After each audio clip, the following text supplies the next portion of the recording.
보여드립니다. 캘리포니아 위쪽에 시애틀 밑에 위치한 도시입니다. 되게 작고 아담하고 조용한 도시였고요. 와인도 나고 음식도 좋고 카페도 되게 많고 되게 좋더라고요. 이게 사실 제가 이게 오늘 두 번째거든요. 저희 UX 디자인실 분들 대상으로 한 번 개요를 얘기한 적이 있어서 이 앞에 있는 중국이기 때문에 그냥 보여드리려고 할게요. 좀 뭔가 그 미국 도시를 많이 가보진 않았지만 좀 되게 아담하고 유럽 같은 느낌의 그런 곳이었습니다.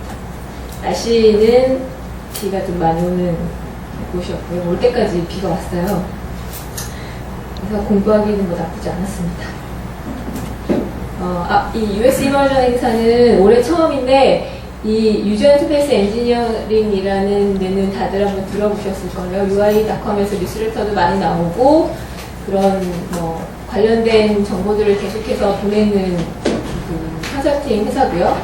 작게 워크숍들을 계속 진행을 했었는데 올해 이제 이 애자일이랑 모바일이라는 주제로 좀 크게 컨퍼런스를 열었습니다. 그리고 여기서 이 제란 스풀이 이 대표로 있는데 이분이 후방하는 것도 그런 뭔가 이제 연구하는 거나 학교에서 하고 있는 거나 이런 게 아니라 정말 실무에서 쓸만한 것들을 같이 논의를 해보는 그런 컨퍼런스를 지향을 하고 있고요. 실제로도 내용이 굉장히 좀 알찬 편이었어요.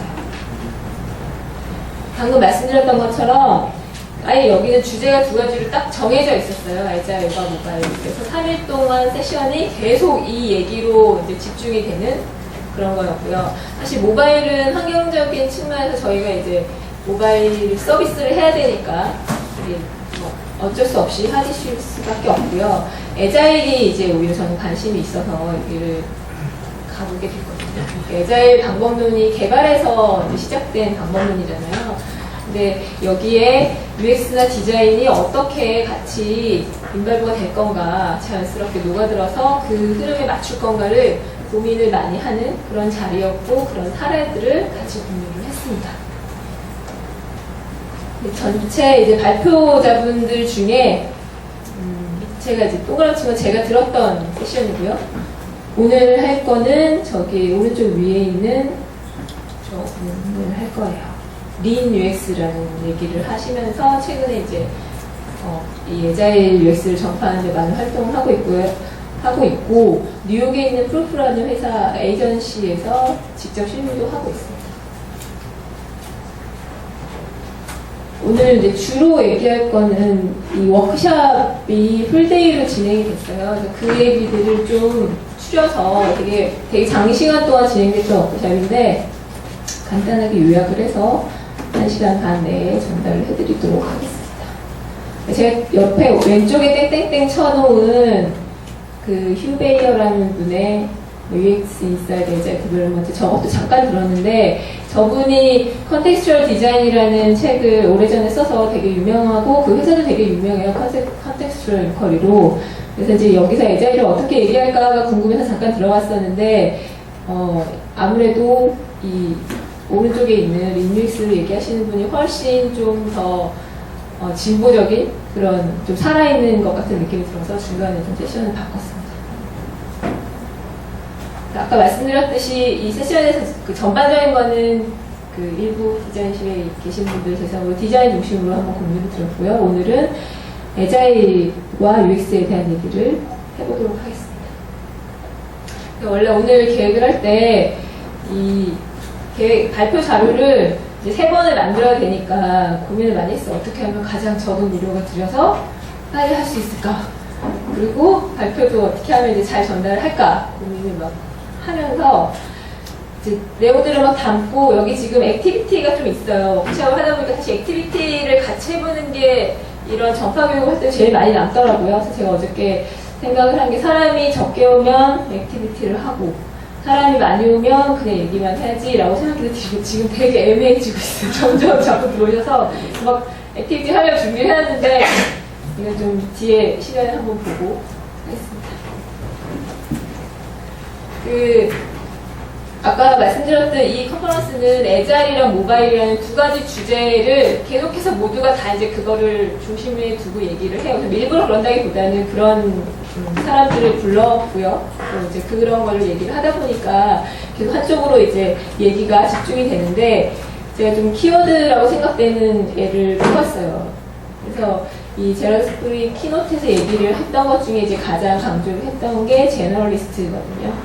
뭐 지금까지 우리는 이제 전문가가 돼야 된다는 얘기를 되게 많이 들었었잖아요. 근데 애자일 환경에서는 사실은 어느 한 분야만 알고 있는 스페셜리스트가 오히려 일을 하기에는 좀 유연성이 떨어질 수 있다. 그렇기 때문에 제너럴리스트가 될 필요가 있다. 그래서 뭐 그 얘기 중에 뭐 디자이너도 코드를 알아야 되고 개발자도 디자인이 어떻게 되는지 알아야 되고 이런 얘기들을 이제 반복적으로 하게 됩니다.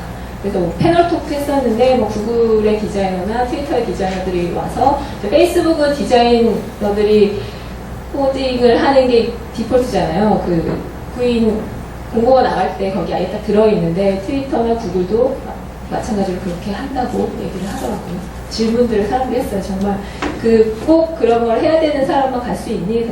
우린 그런 사람만 필요해 라고 얘기를 하더라고요. 디자이너도. 또 하나는 쉐어드 언더스탠딩인데요. 이거는 사실 이제 제너럴리스트랑 좀 일맥상통한 부분이 있어요. 그냥 얼핏 들으면 제너럴리스트 이러면 이것저것 그냥 애매하게 조금씩 아는 사람을 굳이 왜? 라고 할 수도 있는데 일할 때 정말 도움이 될까? 뭐 이런 생각도 할 텐데 오히려 자기가 가진 전문 영역은 하나씩 있잖아요. 개발 있고 디자인 있고 기획하신 비즈니스 관련된 그렇게 기획하는 사람들도 있고 그런 사람들이 다른 분야에 대한 지식을 기본적으로 조금이라도 가지고 있음으로써 협업을 할 때 서로 상호 이해가 되다 보면 훨씬 일을 하기가 수월해지고 그렇기 때문에 이제 이 두 가지 얘기들을 계속해서 하고 있습니다. 그리고 들어가기 전에 이건 공감이 되실 것 같아서 잠깐 얘기를 하자면 그 실제 서비스들이 만들어질 때 이제 범하는 그런 우울할까? 그런 것들을 이제 얘기를 그 제럴드 스프리 했었어요. 키노트에서. 보통 맨 처음에 사람들이 이제 회사에서 서비스를 만들 때 1.0에 뭐 피처들을 넣죠. 저렇게 한 3개 정도 넣었어요. 그러면 이제 1.5쯤 되면은 새로운 거 넣어야 되니까 하나를 더 추가를 해요. 2.0이 되면은 또 2개가 붙고 이런 식으로 기능이 계속 업데이트 이제 붙으면서 버전도 계속 올라가고 릴리즈가 되는데 한 릴리즈 6.0쯤 가면 저렇게 많은 기능들이 엄청나게 붙어 있잖아요.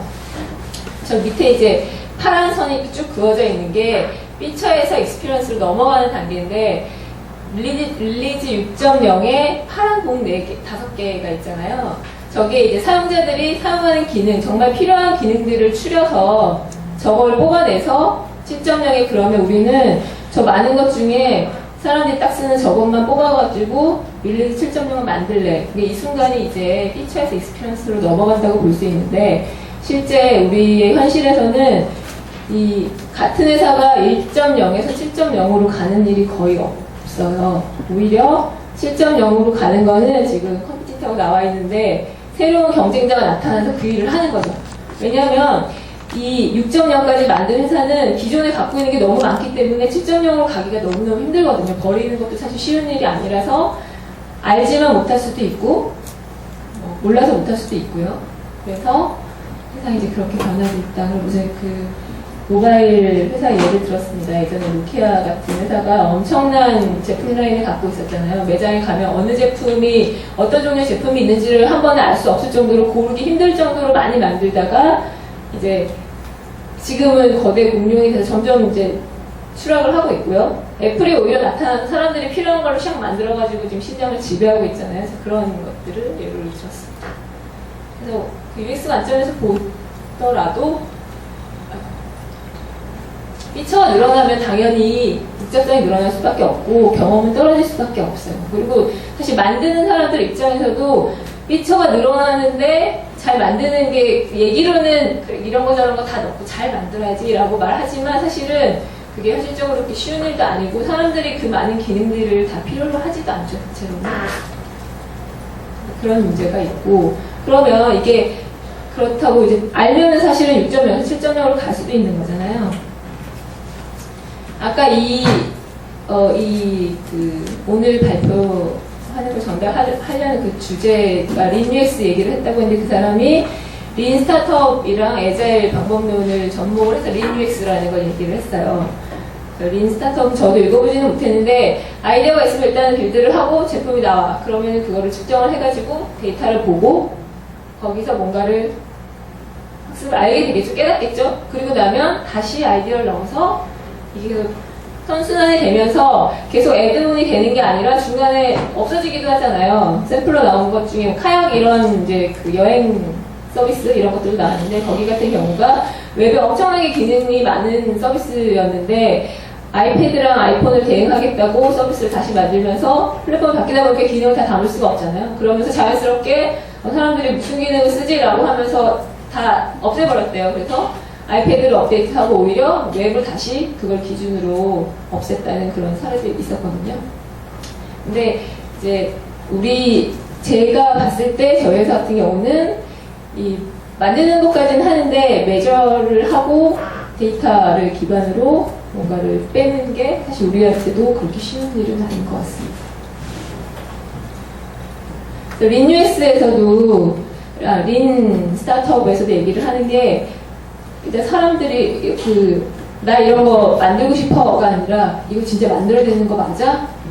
이게 정말 필요한 거야? 라고 얘기를 하면서 개발을 한다고 들었는데 역시 이제 우리도 필요 없는 거는 버려야 되겠죠. 사람들이 원치 않는 것들을 굳이 만들 필요는 없으니까요. 다시 이제 에자일과 UX를 돌아와서 아까 앞에도 잠깐 말씀드렸듯이 에자일은 개발 방법론에서 왔기 때문에 디자인이나 UX에 대해서 한 번도 뭔가 그게 이제 그 안에 들어가는 요소로 고려가 된 적이 없어요. 왜냐하면 개발은 개발 관점에서 에자일을 얘기를 하고 디자인은 이제 관심을 UX나 이런 쪽 관심을 가지고 같이 거기에 조인을 하려고 하는 거고요. 작년에 그 네이버 뎁데이에서 그쪽 내부에도 에자일을 전파하는 부서가 있는데 생산성 혁신센터 그쪽은 다 개발자 분들이 그거를 조직 내에 전파하기 위해서 엄청난 노력을 하고 있었거든요. 그분들이 마지막에 자기네가 해결해야 될 과제를 얘기를 한 게 디자인하고 UX를 어떻게 끌어들여야 될지 모르겠어요 라고 얘기를 했어요. 그래서 서로 지금 그러고 있는 상황에서 UX에서도 그런 방법들을 좀 찾아서 융합되는 것들을 하고 있습니다. 그런 사례를 좀 얘기를 해드릴 거고요. 이거는 에자일 매니페스토인데 많이들 이제 보셨을 거예요. 그런 프로세스나 툴보다는 사람이나 이런 인터랙션 하는 게 중요하고 뭔가 산출물이나 문서를 많이 만드는 것보다는 차라리 워킹하는 소프트웨어를 만들어서 보여주는 게 훨씬 낫고 정해진 어떤 그런 계약 안에서 이렇게 하기보다는 그 정해진 거 딱 맞춰가면서 그렇게 일을 하기보다는 콜라보레이션을 하면서 일을 하는 게 좋고 그리고 계획에 딱딱 맞춰서 그거 안에서 움직이기보다는 변화에 좀 대응을 하면서 움직이는 게 좋다는 기본 이런 게 에자일 매니페스토에 있죠. 근데 UX가 들어가려고 보면 사실은 UX는 에자일 방법론에 옛날에 하던 방법을 끼워넣으려고 하면 굉장히 바틀렉이 되는 일을 얘기를 해요. 막 진행하고 싶은데 조사가 필요하다고 하고 확인을 해봐야 된다고 하고 뭐 여러 가지 방법들이 되게 많잖아요. 그렇기 때문에 바틀렉이 될 수밖에 없고 그러면은 그 빠르게 돌아가는 거를 맞춰줘야 하잖아요. 실무 환경을 고려를 해야 되니까 그 UX도 되게 린하게 많은 것들을 버려야 되는 그런 상황이 됐습니다. 그래서 이거를 실제 그 발표자가 3년 반 동안 이거를 시도를 했대요. 한 번에 성공한 게 아니라 3년 반을 한 그 기간으로 해서 한 게 아니라 그간의 많은 실패를 거치면서 했던 거 경험을 공유를 해줬어요. 맨 처음에 이거 듣다 보면 조금씩 저희가 겪었던 거랑 비슷한 것도 이제 발견할 수 있을 텐데요. 맨 처음에 이제 그 프로젝트를 하고 있는데 개발자가 어느 날 딱 나타나더니 이제 그 프로젝트를 시작할 건데 우리 에자일로 개발하기로 했어. 딱 그러더라고요. 그러면은 우리는 어떻게 하지? 막 고민을 하다가 갑자기 이제 환경이 확 바뀌어버린 거죠. 처음에 결정한 게 일단 무조건 2주 안에 다 맞춰. 이렇게 했대요. 그거 제일 먼저 했대요. 2주 안에 맞춰보자. 그랬더니 이제 9개월 동안 해야 되는 워터풀 프로세스상에서 해야 될 일이었는데 그걸 2주 안에 막 이렇게 넣었더니 조그맣게 이제 만든 거죠. 엉망진창이 됐대요. 결과적으로 만들어지지도 않았고 뭐 퀄리티도 안 났고 잘 되지도 않았고 실패했죠. 그 다음에 또 해본 게 화이트보드를 썼대요.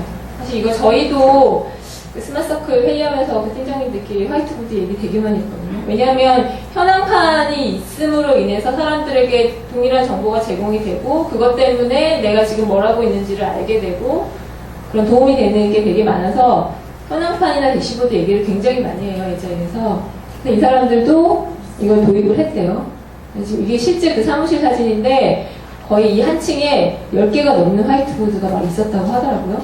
그래서 여기 오른쪽에 좀 조그맣게 돼 있는 게 서베이를 돌려본 건데 그 중에 답변 중에 하나가 이 대시보드가 일하는 데 전혀 도움이 된 것 같지 않아. 오히려 사무실에 빛도 가리고 난 더 싫다. 이런 얘기들을 제가 한 거예요. 좋지 않아졌다. 환경이 더 나빠졌어. 이런 얘기를 하고요. 실제 사용하면서도 보면 왜 이게 도움이 안 됐을까를 이제 자기들이 좀 봤는데 이 안에 너무나도 많은 걸 담으려고 욕심을 낸 거예요. 이 유지 케이스도 있고 테스트 케이스도 있고 뭐 리소스 얘기도 있고 오만 거를 그 보드 안에 다 담아가지고 얘기를 하려고 하니까 봐도 이해가 안 되는 거죠. 있기는 있지만 봐도 파악하는 데 별 도움은 안 되는. 그래서 그 조금씩 이제 이걸 바꾸기 시작했대요. 그래서 일단은 UX는 자기네만의 보드를 만들어서 이제 이 디자인이랑 이런 그 진행된 작업물들을 한눈에 볼 수 있게 이런 식으로 운영을 했다고 하고요. 화이트보드를 없앤 건 아니고 이런 식으로 좀 바꿔가면서 지금도 화이트보드에서 뭔가 회의를 하고 현황을 공유하면서 사용을 하고 있다고 합니다. 그래서 혹시라도 이런 대시보드나 화이트보드를 쓰는 걸 고려를 하시는 분들은 일단은 봤을 때 무슨 일이 돌아오고 있구나 라는 게 보여져야 되거든요. 그래서 그렇게 보고 누구라도 이해가 될 때 이게 정말 잘 살아서 돌아가는 현황판이라고 볼 수 있으니까 참고하시면 좋겠습니다. 그리고 다음에 한 게 뭔가 이제 서비스의 비전을 만들어보자. 왜냐면 뭐 계속 저희도 전에 이제 다른 프로젝트 할 때 들어보면 제일 많이 듣는 게 지금 우리가 어디로 가는지 모르겠어요. 뭐 하고 있는지 모르겠어요. 이런 얘기 되게 많이 하거든요. 그럴 때 현황판 얘기도 나오고. 그러니까 이 비전의 서비스의 비전을 싹 다 이제 정리를 해봤대요. 안에 이게 어떻게 돌아가는 흐름을 막 꾸역꾸역 정리를 했는데 일단은 정리도 잘 안 돼요. 정리를 쉽지 않잖아요. 서비스가 이제 만들어질 거 계획하는데 저게 다 나온다라고 하면 지금 워터풀이랑 뭐 크게 다를 것도 없죠. 정리도 잘 안 되고 일단은 만들었어요. 만들었을 때는 장점은 있죠. 그 다음부터는 파악하기 되게 좋았다고 하더라고요. 근데 좀 실패가 있었던 거는 이 에자일에서는 팀워크가 되게 중요하잖아요. 내부적으로 서로 아까 상호 얘기도 나왔는데 그런 게 되게 중요한데 어느 한쪽에서 이거를 들고 너 이거 했니 안 했니? 너 이거 해야 되는데 왜 안 했니? 이런 일을 하다 보니까 팀워크 형성이 안 된 거죠. 그래서 이것도 의도는 좋았으나 사실 진행되는 데 도움은 됐지만 팀워크를 형성하는 데는 실패했다라고 판단을 하고 있었어요. 그래서 어느 날 이렇게 이제 이분이 출근을 했는데 책상 앞에 이게 딱 있더래요. UX 팀원들이 그린 표예요. 문제점에 대해서. 이걸 했더니 나빠졌어. 다 나빠졌어. 왜 이걸 우리가 해야 되냐. 거의 이제 항의인 거죠, 항의.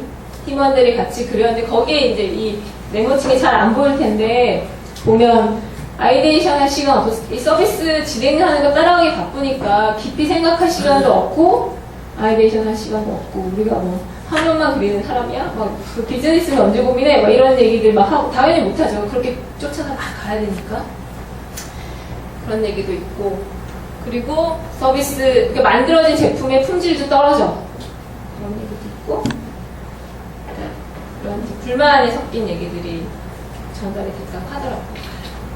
이거는 여기까지도 이 사람도 실패다 우리 여기까지 일단 첫 번째 시도는 다 실패.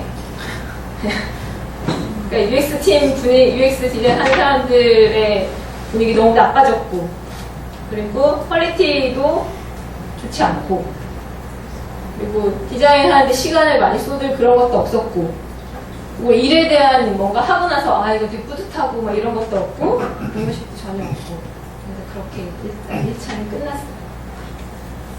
그 다음에 시도를 해본 게 이거 발표하시는 분이 UX 매니저라는 걸 감안을 하고 들으셔야 돼요. 이분이 아하라고 했던 게 되게 UX적인 측면이거든요.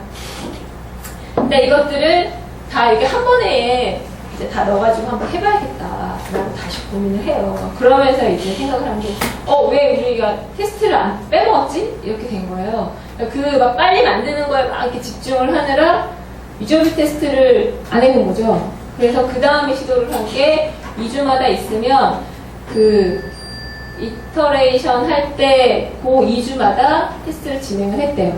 중간에 테스트를 진행을 하고 그 대신 시간이 없기 때문에 되게 적은 인원으로 테스트를 했대요. 지금 3명을 했다고 하는데 보통은 이제 예전부터 나오는 건 5명, 8명 이러잖아요. 근데 3명만 했대요. 3명만 하고 그것도 막 하루 만에 끝나게, 하루에 어떨 때는 2명만 하고 끝내기도 하고 하루 이틀에 무조건 끝내게 그렇게 테스트를 했고요. 테스트를 할 때도 처음에는 막 뭔가 이제 그럴싸하게 돌아가는 게 있어야지 테스트를 할 수 있을 것 같잖아요. 근데 네킨에 그린 것 같기도 하고 나중에는 별별 거 일단 보여줄 수 있는 거는 다 가지고 테스트를 했다고 하더라고요. 그래서 그 기간 내에 매주 목요일은 테스트하는 날 이렇게 정해놓고 사람들이 다 알 수 있도록 그런 식으로 좀 정책을 했다고 합니다. 그러면서 좀 일을 하는 사람들도 나아졌고요.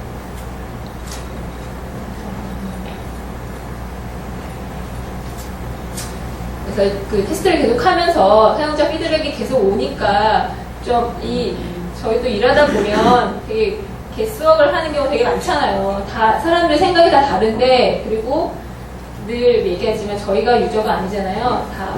나는 이렇게 써봤는데 되게 어땠어? 이런 거 사실 되게 그 사람의 얘기거든요. 우리가 궁금한 거는 실제 이 서비스를 쓰는 우리의 유저들의 얘기인데, 그 사람들을 데려다 그런 얘기를 듣다 보니까 좀 더 판단하기 좀 더 수월해졌겠죠.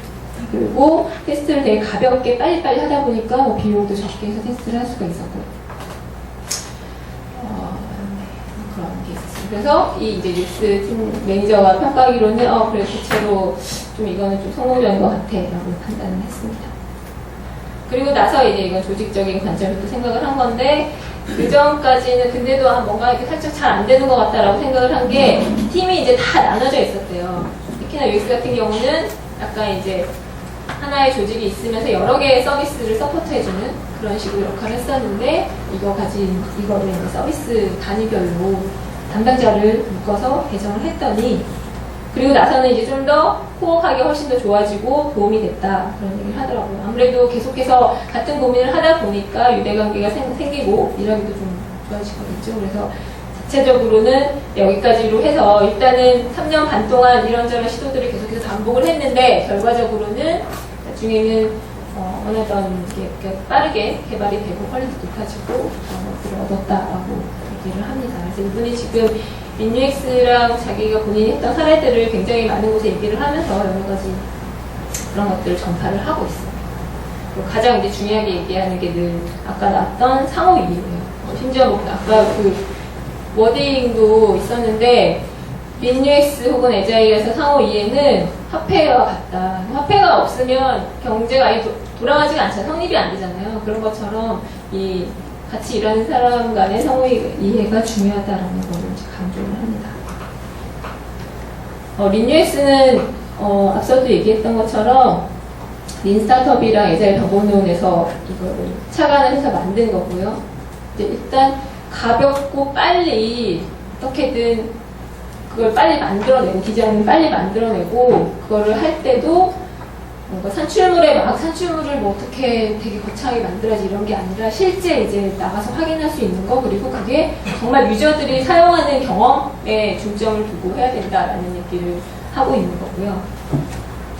이 UX 관점에서 보면 이게 예전에 이제 UX의 프로세스를 간략하게 보여준 건데 컨셉이 있으면 누군가 여기 지금 보스가 밸리데이트 한다고 돼 있는데 누군가 컨셉 확인하고 프로타입 하고 그 다음에 유저비 테스트 같은 거 하고 사용자 혜택을 보고 다 이터레이션을 하고 그러니까 저게 전체 옛날 워터폴로 하면 저거 하나가 이제 워터폴의 진행 과정이라고 보면 돼요. 근데 에자일에서는 이게 굉장히 빠르게 그 프로젝트 안에서 여러 번 돌아가는 게 다를 뿐 사실은 좀 비슷해라고 얘기를 하고 있는 겁니다. 그리고 전에 이제 한번 저희도 에자일 방법론을 도입을 하면서 저도 똑같은 질문을 처음에 받았었는데, 에자일에서는 이런 게 어쩌면 핵심 가치나 이런 기본적인 얘기를 전달을 해드렸는데, 그때 나온 질문이 뭐냐면, 그래서 우리가 뭘 해야 되나요? 였어요. 그러니까 방법을 어떻게 해야 되는지 A부터 G까지 뭔가 다 나왔으면 좋겠다라고 이제 저는 그렇게 드렸는데, 사실 그게 정의가 안 돼 있어서 중간에 많이 힘들기도 했는데, 에자일에서는 그런 책 많이 보셔서 지금 이제는 좀 다들 아시겠지만 그런 구체적인 방법들을 막 자세하게 설명하는 게 별로 없어요. 그게 왜냐하면 조직의 특성이나 사람들이나 이런 거에 따라 상황이 다 다르기 때문에 되게 이제 큰 개념을 주고 그 안에서 좀 유연하게 움직여야 되는 거거든요. 그래서 이거를 에자일의 샘플로 이 영화의 한 장면을 캡처해서 보여줬는데 저도 좀 공감됐어요. 이게 이 주인공 둘이서 되게 높은 곳에 올라가서 스키를 타러 이제 간 거예요. 그 스키 타는 거를 저 사람이 좀 수상한테 가르쳐 주는데, 일단 일로 가면 엄청나게 빨라. 근데 가다가 뭔가 앞에 나타나면 옆으로 턴을 해, 피해. 이 얘기거든요. 근데 에자일도 기본적인 그것만 갖고 하면서 좀 이 사람들이 서로 힘을 합해서 주체적으로 방법들을 계속 변경을 해 나가는 게 사실 모두에게 좀 맞는 방법은 아닌가라는 생각이 듭니다. 그래도 일단 처음에 해볼 수 있는 몇 가지를 이분은 이제 알려주시더라고요. 5가지를 얘기를 해줬어요. 너네 가서 이런 것 정도는 일단 한번 시작해볼 수 있는 5가지. 제일 처음에 나온 게 문제를 함께 해결해라. 사실 이거 지금 저희도 하고 있죠. 함께 해결하려고 하고 있죠. 그래서 해결하는 방법에 있어서는 다 조금씩 차이는 있겠지만,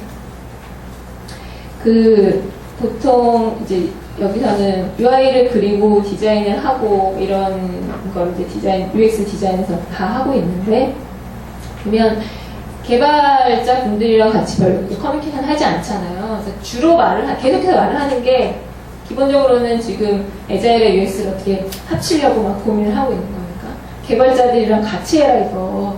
뭔가 문제가 생겼을 때 같이 얘기를 하고 거기서 같이 솔루션을 도출을 하면 솔루션을 도출을 하는 거예요. 문제를 공감하고 솔루션 도출.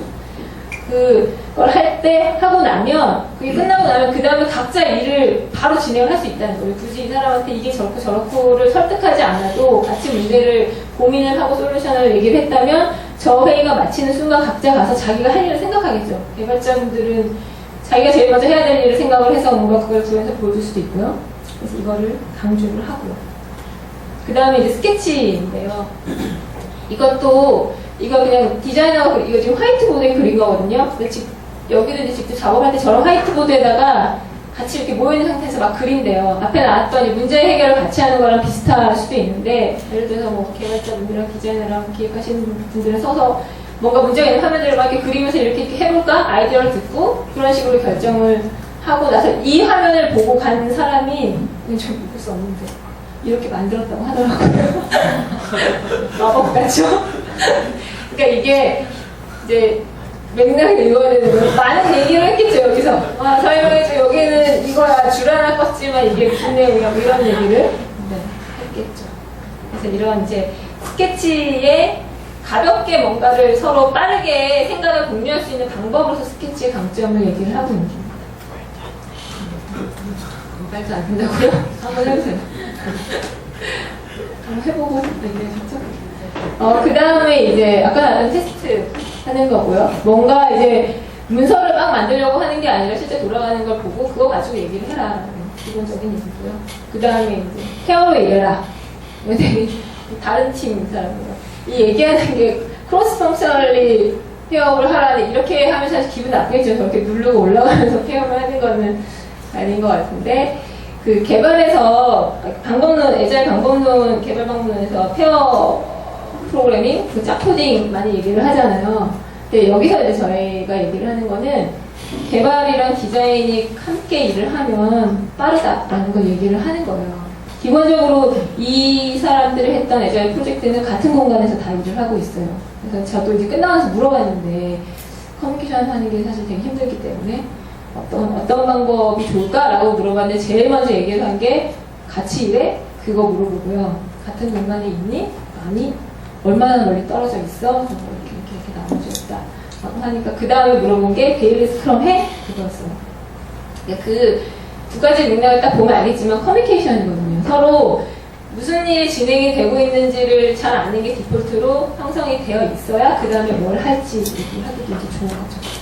근데 이렇게 같이 일했을 때 장점은 밑에 이제 서로 커먼 랭귀지를 형성을 할 수 있다고 하는데 커뮤니케이션이 안 되는 이유가 저도 얘기를 하다 보면 똑같은 얘기인데 개발하시는 분이랑 저랑 한 30분 동안 다른 얘기를 한 적이 있어요. 나중에 막 서로 박수 치고 나도 그 얘기였다고 막 그렇게 된 적이 있었는데 어떨 때는 같은 생각을 하고 있지만 그런 표현 방법이 달라서 그 이해하는 시간이 되게 많이 걸리거든요. 근데 저렇게 일을 하게 되면 꼭 그렇게 하라는 건 아니지만 일단 장점으로 얘기를 한 거는 디자이너가 작업을 할 때 뭐 개발자분이 와서 옆에서 막 얘기를 해요. 그러면 개발자분은 디자이너가 어떤 부분을 작업할 때 어려움이 있는지를 좀 알게 돼요. 그러니까 툴이 가진 한계 때문에 표현할 수 없는 것들이 있잖아요.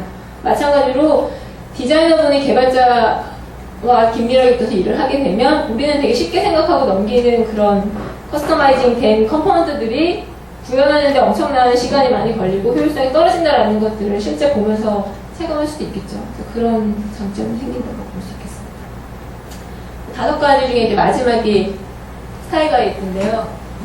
스타일 가이드는 예전에 저희가 썼던 웹에서 쓰던 스타일 가이드를 생각하시면 안 될 것 같고요. 되게 가벼운 스타일 가이드를 생각을 하셔야 됩니다. 그래서 컴포넌트와 패턴 위주로 된 거라서 이제 뭐 개발자도 바쁠 때는 꺼내서 쓸 수 있는 정도의 그런 가이드를 얘기를 하는 거고요.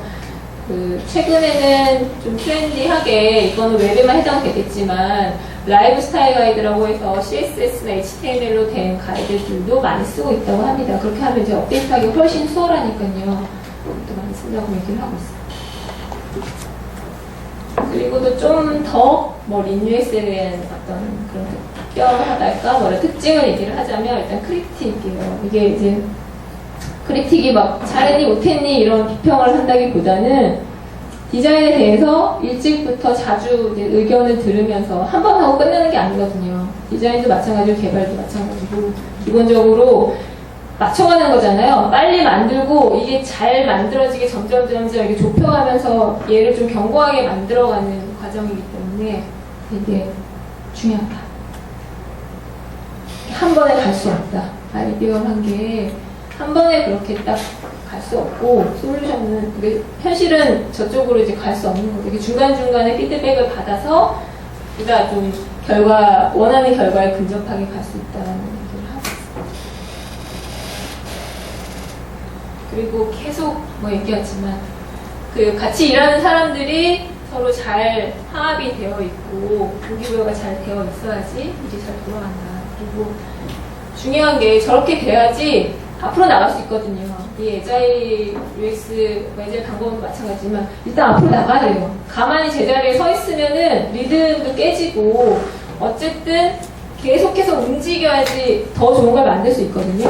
가만히 제자리에 서서 얘기를 한다고 이거는 이제 경험적으로도 얘기를 하는 거죠. 예를 들어서 뭔가 이상해. 그래서 그거를 뭐 한 일주일 얘기를 한 거랑 차라리 그날 만들어보고 다음날 확인한 거랑 비교를 했을 때 당연히 효율성 면에서 떨어지겠죠. 그래서 모두가 다 합심을 해서 이게 계속해서 뭔가 움직이도록 하는 게 되게 중요합니다.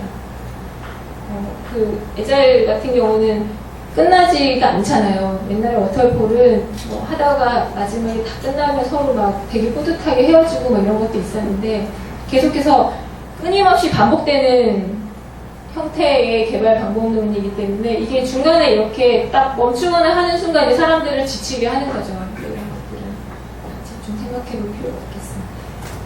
그리고 당연히 이제 구현 가능성이 있는지를 항상 확인을 해야 되고 그렇기 때문에 빨리 프로토타이핑을 해보는 게 중요합니다. 싹 다 만들 필요는 없고 중요한 거 위주로 뭔가 이게 날아가는지 보려고 만들었겠죠. 얘는 이런 식으로 확인을 해보는 게 좋고요. 만들어진 거는 팀원들에게 같이 공유해서 보여주면서 얘기를 해야겠죠. 그리고 아까 나왔던 뭐 우리가 만드는 것들은 다 가설에 불과하니까 그것들에 대한 어떤 검증이 필요하다는 얘기를 하고 있어요. 테스트하고 있는 거 빠르게 한다는 거 보여주고요. 그리고 결정을 할 때는 데이터를 가지고 하는 게 가장 정확하기 때문에 이런 A/B 테스트 같은 것도 쓰는 게 좋다. 테스트에도 여러 가지 방법들이 있으니까요. 가장 빠르고 효과적인 가벼운 방법들을 계속해서 고민하는 게 이제 UX 역할일 거고, 그거를 함께 이제 방법을 찾아가면서 이제 맞춰야겠죠. 케이스에 따라서. 또다시 이 얘기 또 나왔어요. 그래도 뭔가 좀 갭이 있는데, 이거는 서로 이제 이런 상호 이해를 좀 쌓아가지고 해야 돼. 그래야지 일이 얼마나 걸릴지 시간을 산정하거나 혹은 우선순위를 정할 때 도움이 돼. 이 일정 산정하는 거 다들 해보셨겠지만 다른 팀의 업무 일정을 산정하기가 되게 힘들잖아요. 그거 물어봐도 그런 거 있잖아요. 아, 이거 괜히 짧게 얘기했다가 나중에 혹시 문제되면 안 되는데 해서 버퍼를 주기도 하고 뭐 그러잖아요. 그래서 좀 저런 목적이 서로 공감이 되고 상호 얘기가 있다면 그 목적을 중심으로 커뮤니케이션 하겠죠. 그러면은 그런 것도 좀 줄지 않을까 생각이 듭니다. 예전에 뭐 그런 얘기 있던데 그 워터폴에서 나온 거지만 일정을 아무리 느슨하게 잡아도 그 일정은 안 지켜야 된다고 하더라고요. 법칙이 있던데. 네, 이건 뭐 간단하게 하고 자기들이 막 사제로 막 저렇게 만들어서 조사도 하고. 그리고 그 에자일 혹은 린 UX에 대한 우회 그런 걸로 나오는 것 중에 이제 여러 가지가 있었는데 그 중에서 이제 공감이 되는 걸 뽑았어요. 디자인이 이런 여러 사람이 함께 해서 절대 예쁜 게 안 나온다라는 얘기예요. 이거는 단순히 디자인에만 국한되는 얘기는 아닌 것 같아요. 서비스적인 관점에서도 마찬가지죠.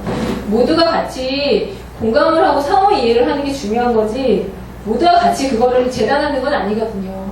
그거를 재단하는 축은 분명히 있죠. 디자인의 마지막 완성을 찍는 곳은 디자인 비주얼 디자인에서 하는 거고 서비스 비즈니스 관점에서의 그런 것들을 지향점을 찍는 거는 기획이겠죠. 그래서 그런 얘기들을 하고 실제로도 이제 이런 게 다른 데서도 빈번하게 얘기가 있나 봐요. 그래서 이거를 예를 들어서 하더라고요. 그리고 이거는 뭐 적용하는 측면에서 저희는 이미 하고 있기 때문에 그런데 어느 회사나 이제 에자일을 할 때 대부분 다 실패를 해요. 아까 그 회사에서 처음에 개발자가 우리 에자일 하기로 했어 라고 해서 어떻게 하지 고민했다가 구글을 검색을 했는데 구글에 에자일 UX 이렇게 검색을 했더니 에자일 유저 익스피리언스 거의 막 하나 걸로 하나씩 실패한 얘기 막 욕하고 힘들었고 안 좋고 이런 얘기로 가득 차 있었다고 하더라고요. 실패하기 되게 딱 좋은, 왜냐면 방법은 다 각자 알아서 해야 되는데 심지어 사람들 마음을 다 사야 되니까 얼마나 힘들겠어요. 그래서 이제 해볼 때 너무 처음부터 막 이거를 싹 다 해봐야지 이렇게 하지 말고 되게 작은 것부터 차근차근 하나씩 맞춰가는 게 좋다라는 얘기를 하고 있는 겁니다. 실제 여기 작업했던 환경도 보여주는 거고요. 이 공간에 다 같이 있으면서 자기네들이 작업한 것들을 붙여놓고 같이 얘기할 수 있게 그렇게 작업을 했었다고 해요.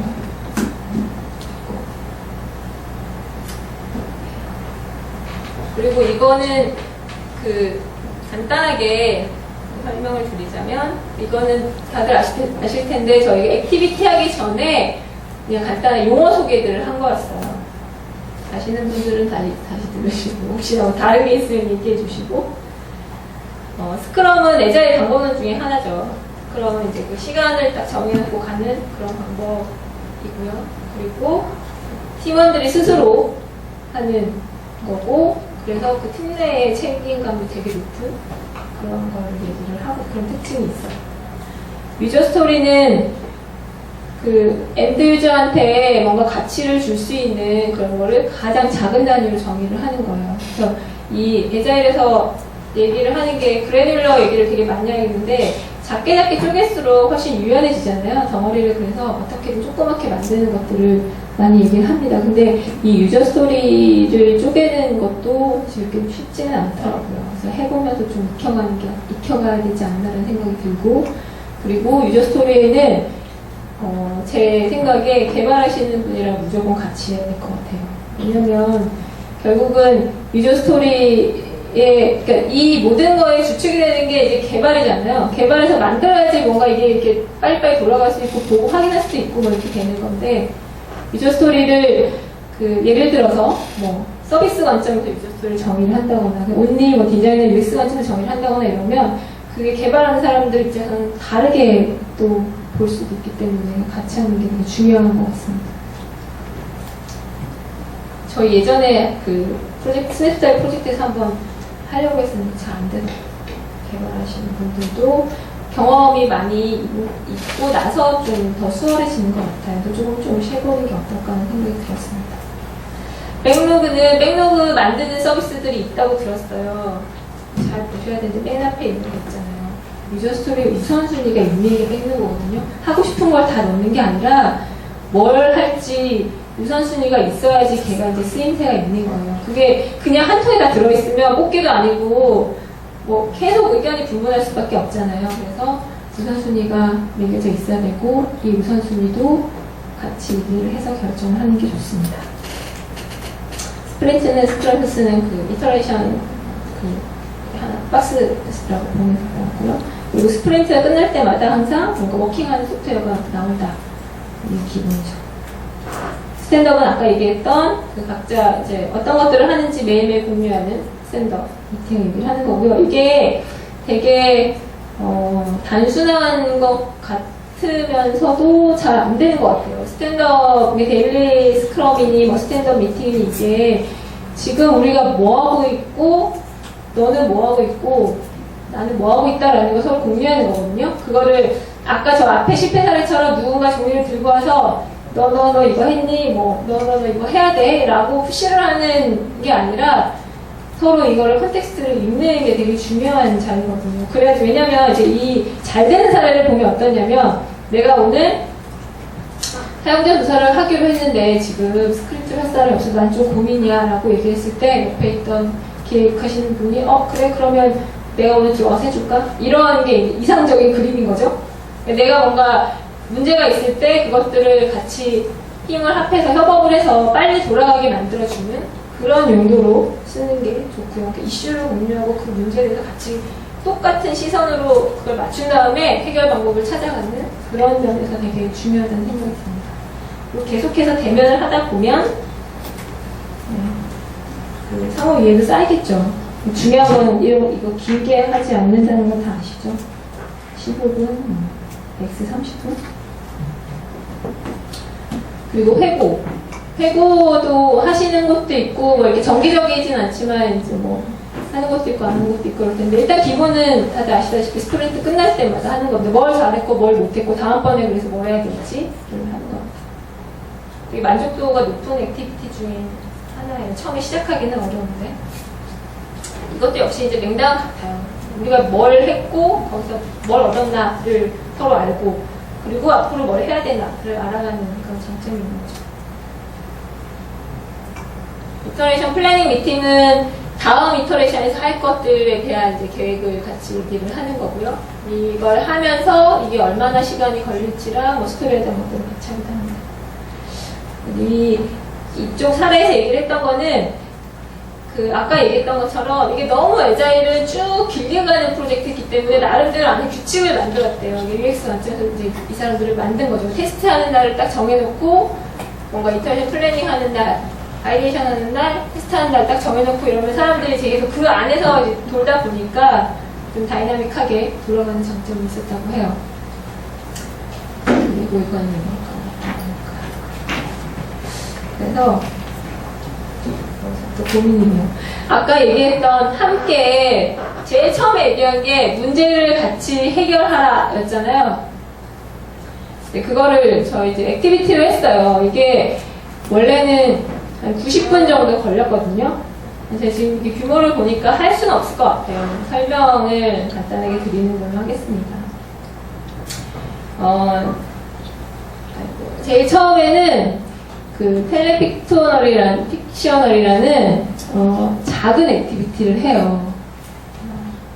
네, 이게 재미있는데 방법을 설명을 드릴게요. 나중에 한번 해보세요. 이거는 이제 인원이 한 5명? 6명 되는 그룹에서 해보면 되게 재밌어요. 처음에 이제 이 애자일 방법론에서 재밌는 게 뭐냐면 앞에 이제 아이스 브레이킹 하기 위한 방법들이 되게 많아요. 가볍게 한 5분, 10분 안에 끝나는 애들이 종류가 되게 많거든요. 퍼실리테이터를 그래서 공부하시는 분도 있고, 애자일 하시는 분들이. 얘가 지금 하려고 하는 게 설계해보는 거거든요. 개발하시는 분이랑 기획하는 사람, 뭐 디자인하는 사람 모두가 다 모여서 설계를 하기 직전에 이제 이 액티비티를 한 건데, 그림을 그리는 액티비티예요. 이 설계를 이제 그림을 일단은 뭔가 종이에 그리자, 뭔가 저런 화이트보드에 그리자 이러면 원래 그런 걸 하시지 않던 분들은 되게 이제 부담이 되잖아요. 그래서 그거를 좀 깨기 위해서 하는 건데요. 그 화면은 동그라미랑 네모랑 뭐 세모만 그리면 지금 현재 나와 있는 UI는 다 그릴 수 있다, 선 긋고 그런 얘기도 하는데, 이제 그거에 앞서서 종이를 이렇게 한 명씩 나눠주고 5명한테 종이를 한 장씩 나눠주고 거기다가 그냥 생각나는 문장을 써요. 저는 그때 할 때 그냥 스타벅스에서 아침에 커피를 마셨어, 뭐 이런 거 이제 적었어요. 그날 아침에 사람 떠올리면서 한 명씩 적고, 그거를 텍스트로 적고 다음 사람한테 넘기면 다음 사람이 그거를 보고 그림을 그려요. 그걸 표현하는 그림을. 그래서 그거를 위에다 다시 종이를 덮어서 옆 사람을 주면 그 사람은 그 그림을 보고 다시 문장을 써요. 그 옛날 가족오락관에 그게 얘기하는 거랑 비슷하죠. 그렇게 한 바퀴를 쭉 돌아서 나한테까지 돌아올 때 이걸 확인하는 거거든요. 그러면 이걸 하다 보면 일단 서로서로 막 빨리 달라 그러고 막 모르겠다고 하고 이러면서 이제 일단 아이스 브레이킹이 되고, 말도 안 되는 그림이랑 말도 안 되는 글씨를 막 쓰기도 해요. 이거 델렉셔너리는 유튜브 검색하면 그 동영상이 아마 있을 거예요. 이런 것들을 했고, 하고 나서 이런 이제 시놉시스를 받았죠. 아까 얘기했던 이제 문제 해결을 같이 하는 거라고 했잖아요. 그래서 이거는 이 안에 구성되어 있는 이 액티비티는 사람이 많으니까 못하겠지만 내용을 한번 잘 보세요. 어떤 식으로 구성이 되어 있나. 이런 식으로 내용이 전달이 됐을 때 사람들이 뭐 이 분야에 관계없이 모여서 문제 해결을 같이 얘기를 하기 수월하게 하는 장점이 있는 거죠. 일단은 특징적인 얘기가 이렇게 있고요. 근데 지금 저 빨간색으로 나온 것처럼 저게 이제 딱 문제인 거예요. 문제가 되게 명확하죠. 이게 몇 퍼센트나 저조예요. 이게 아마 이 사람들이 이걸 계속해서 디벨롭 한다면 다음번에 업데이트하고 나서 저 데이터를 확인할 거예요. 14에서 몇 퍼센트 올랐지? 계속 목표치까지 계속해서 올려가겠죠. 이렇게 이거를 주고 나서 근데 저래서 맨 땅에다가 뭐 이제 한번 솔루션을 그려봅시다. 이러면 누구라도 다 힘들잖아요. 근데 처음에 일단은 뭔가 제한을 두고 시작을 할 필요가 있고, 그래서 페르소나를 이제 얘기를 해줍니다. 저희도 페르소나 만드는 프로젝트 할 때 페르소나를 만들잖아요. 페르소나가 이제 한 번 하고 나서 뭐 영원히 변치 않는 경우도 있지만 계속해서 업데이트가 되기도 하고요.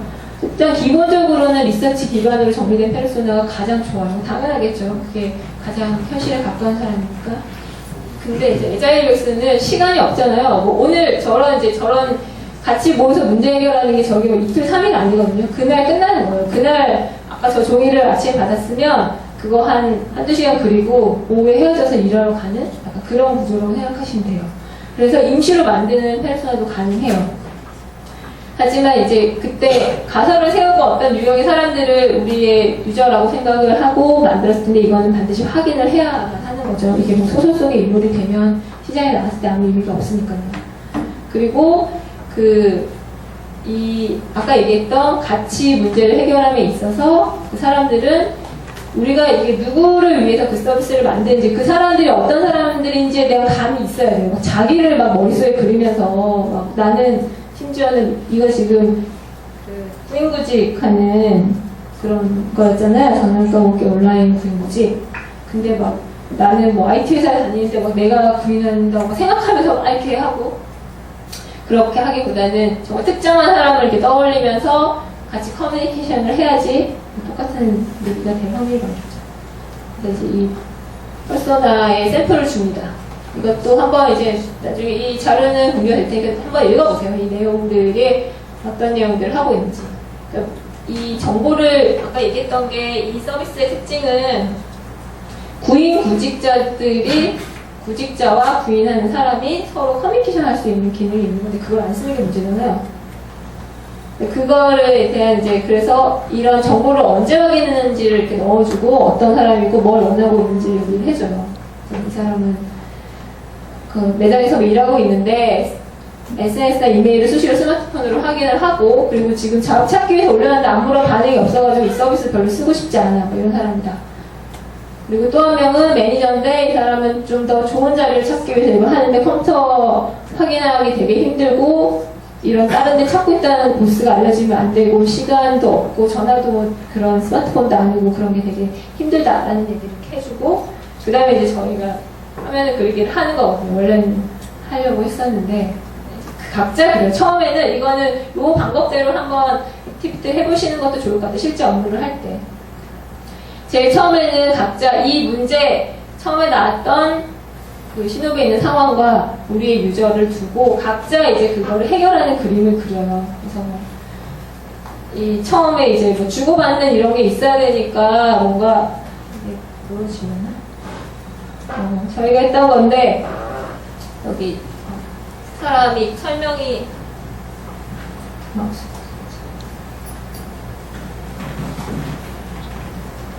중간에 이제 박스에 사람 모양이 이렇게 있으면 그 사람이 있고 밑에 그 주고받는 질문들을 뭐 달 수 있는 게 있고 그리고 이 질문을 주고받으면서 뭐 랭킹도 할 수 있고 그리고 제일 밑에는 나랑 비슷한 레벨의 유저 그 구인하는 사람이 누구인지를 뭐 보여주는 뭐 이런 것들을 제안을 한 건데 이런 식으로 제일 처음에는 이걸 한 명이 그렸어요. 각자 6명이 각자 그림을 그리고 그걸 가지고 설명을 해요. 나는 이거 이렇게 해결하려고 이걸 그렸어 라고 하면 서로서 이제 크리틱을 해주는 거죠. 그거 뭐 좋은데 이런 거는 뭐 바꾸는 게 좋겠어 라고 하면 한 번 더 그려요. 그리고 나서 그 다음에는 그리는 거를 2번 이제 크리틱을 공유를 했잖아요. 그리고 나면 같이 한번 그려요. 한 판을 다 같이 모아서 이런 거 좋으니까 이렇게 맞춰가지고 얘 한번 그려보자. 그러면서 이제 뭐 아까 그 스마트폰 쓰는 사람이 있으니까 모바일에 이렇게 연동되고 뭐 PC에서는 이렇게 가고 이런 것들을 이제 저 그림에다가 채워나가게 되는 거죠. 그리고 그룹 워크였기 때문에 뭐 사람이 많을 때는 1그룹, 2그룹 작업한 거를 서로 바꿔서 설명을 해주면서 그게 얼마나 이해가 되는지 뭐 이런 것들을 해보기도 했습니다. 이게 말로만 설명하니까 좀 재미가 없네요. 그리고 그 다음에 이제 이게 순서를 보면 제일 처음에 문제가 나왔고 상황을 알려주고 문제가 나왔고 같이 문제 해결점을 도출하면서 얘기를 한 게 아니라 화면을 그렸잖아요. 솔루션을 그렸죠. 솔루션을. 어떻게 우리 해결할까요?를 그렸고 그걸 가지고 그 그림을 가지고 그 다음에는 우선순위를 정하는 거예요. 에자일에서 아까 그 백로그에도 잠깐 얘기했지만 우선순위를 정하는 게 되게 중요하거든요. 왜냐면 빨리빨리 순서를 갖고 이렇게 일을 해나가는 거니까 우선순위를 정하는 게 되게 중요한데 그래서 그 아까 그려진 그 그림을 가지고 스토리 카드를 작성하는 액티비티를 해요. 그걸 보고 하는데 이것도 스토리 카드 그 저희들 막 다들 스토리카드 써보셨지만 조금 다르잖아요. 그리고 책에서 보신 것도 있고 뭐 앞에는 주요한 핵심이 되는 기능이 있고 뒷면에 자잘한 것들은 더 채울 수 있고 개발하시는 분이 혹은 알아서 채울 수도 있다고 얘기를 하는데 여기서는 좀 더 하기 쉽게 이렇게 3개 포맷을 가지고 해요. 스토리카드를 아까 뭐 거기서 구인하는 사람 랜디 뭐 이런 사람 있다라고 하면 구인을 하는 그 사람 입장에서 뭐뭘 하기 위해서 이게 필요하다, 이걸 하고 싶다 이런 식으로 이제 기술을 쭉 하거든요. 한 사람들이 뭐 한 5분, 10분 되게 짧은 시간 동안 막 그 그림을 보고 막 적어요. 그리고 나서 이 책상 위에다 쫙 펼쳐놓고 같이 의논을 하면서 이제 순위를 막 바꾸는 거예요. 의논을 서로 얘기를 해요. 나는 랭킹하는 거 좀 중요한 것 같은데, 그러니까 아니야 이거보다는 차라리 다른 사람들 너랑 비슷한 다른 사람 보여주는 게 더 좋을 것 같아. 이런 식으로 순위를 계속 얘기를 하다 보면 어느 순간에 되게 재밌는 거는 중요하다고 생각하는 애들은 별로 안 바뀌어요. 상위권 애들은 계속 거기에 있고 가끔 저기 있던 애가 갑자기 올라오기도 하지만 대체로는 사람들 생각이 그렇게 큰 차이는 없거든요. 그렇게 해서 실제 눈에 보이게 이 우선순위를 작업을 하고 나면 그 다음에 작업을 하기가 훨씬 수월하겠죠. 그렇게 해서 그 문제를 해결하기 위해서 화면을 직접 같이 그리고 그거를 그 다음에 작업을 위해서 우선순위를 내리는 것까지는 이렇게 액티비티를 했었습니다. 그러면 넘어가 될 것 같고요.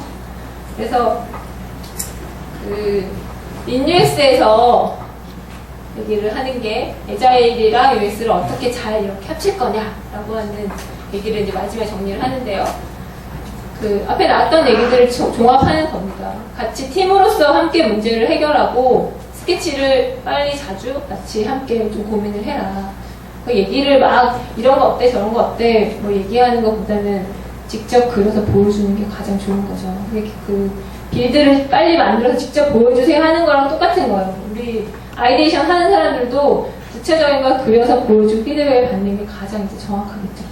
그리고 밸리데이트 하라는 게 있고요. 뭔가 다 가설에 의해서 일단 그려진 거니까 그걸 확인을 해야 되고 각각 다른 부서간의 페어링으로 일을 하면 또 도움이 된다.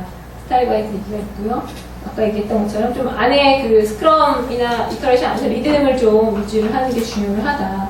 그리고 참여원은 뭐 당연히 말할 것도 없이 중요하고 저렇게 뭔가 그 일정을 산정하거나 얼마나 소요 일정이 걸릴지 그리고 우선순위를 정하거나 스토리를 모으거나 이럴 때는 모두 참여를 시키는 게 좋다. 근데 모두라고 하는 게 막 프로젝트 팀원이 20명이야 이러면은 꼭 참석시켜야 되는데 그룹을 나누거나 뭐 이런 방법을 해야겠죠. 20명이 다 같이 얘기하면 진행이 잘 안 될 거니까요. 보통 중요한 결정할 때 저번에도 한번 잠깐 말씀드렸는데 3명, 5명이 이제 제일 좋다고 하잖아요. 빠르게 중요한 결정을 할 때는. 그걸 활용해서 사람이 많을 때 그룹을 그렇게 나누는 방법도 있겠습니다. 그리고 뭔가 기민하게 움직이는 그런 게 필요하고요. 리서치 온고잉 액티비티는 예전에는 이제 UX가 웹 테스트를 많이 했는데 이제는 밖에 필드에 나가서 뭐 예를 들어서 아까 그 사람들이 일주일에 한 번씩 테스트를 하는데 뭐가 됐든 일단 다 물어본다고 했잖아요. 뭐 종이에 그려진 것도 들고 나가고 뭐 빌드 들고 나가고 막 금방 스케치한 거 저런 거 사진 종이 화면에 그렸으면 사진 찍어서 들고 나갈 수도 있는데 그거를 사람을 구해서 막 이렇게 하는 게 아니라 그냥 스타벅스에 가서 물어봐도 되고 일단 가능한 사람 다 찾아가서 일단 빨리 확인을 해라 라는 얘기를 하고 있는 겁니다.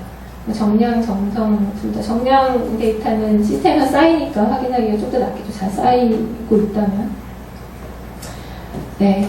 그래서 그 마지막에는 당연히 유저들이 원하는 것을 만들어야 된다라는 얘기로 끝맺음을 하고 있습니다. 그래서 이게 제가 생각보다 좀 빨리 끝났는데 액티비티를 안 하다 보니까 준비한 게 그렇게 많지 않았네요.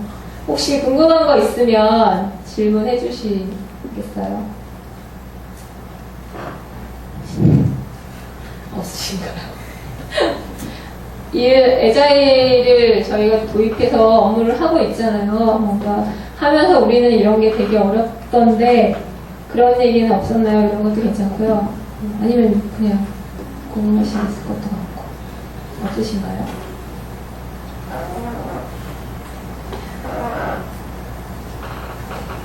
그러면 없으신 거죠? 그 다음 주에 할 거는 이것도 관심 있는 분만 보시면 됩니다.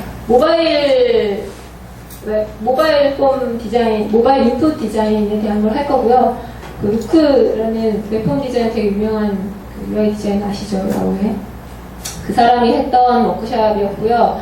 이거는 구체적인 샘플들이 되게 많아요. 뭐 어떤 UI가 모바일에 좀 더 최적화된 형태다. 그런 얘기들을 해줍니다. 안드로이드에서 밑에 이런 거 쓰지 말아라. 뭐 이런 얘기들. 그리고 왜 밑에 하단에 탭바에 메뉴를 많이 넣는가. 이제 오른손을 쓰는 유저들이 많기 때문에 저쪽을 많이 눌러서 그런 거다. 뭐 이런 얘기도 해주고요.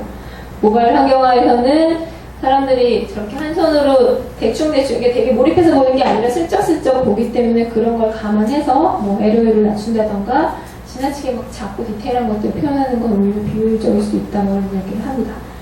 그런 모바일에 관련된 행태 혹은 그 폼에 대한 사례들, UI에 대한 사례들을 설명을 보여드릴 거고요. 그 다음에 리스폰서블 웹에 대한 얘기도 모바일에서 이제 그 플랫폼 대행을 하면서 되게 고민이 많이 되는 분야잖아요. 그거에 대한 얘기를 다룰 예정입니다. 다음 주 10시 아니고 10시 반부터 다음 주도 한 그 액티비티를 안 하면 1시간이면 끝날 것 같아요. 다음 주 10시 반에서 11시 반까지 하게 될 예정입니다. 저는 발표는 마쳤고요. 질문 없으시면 마치도록 하겠습니다.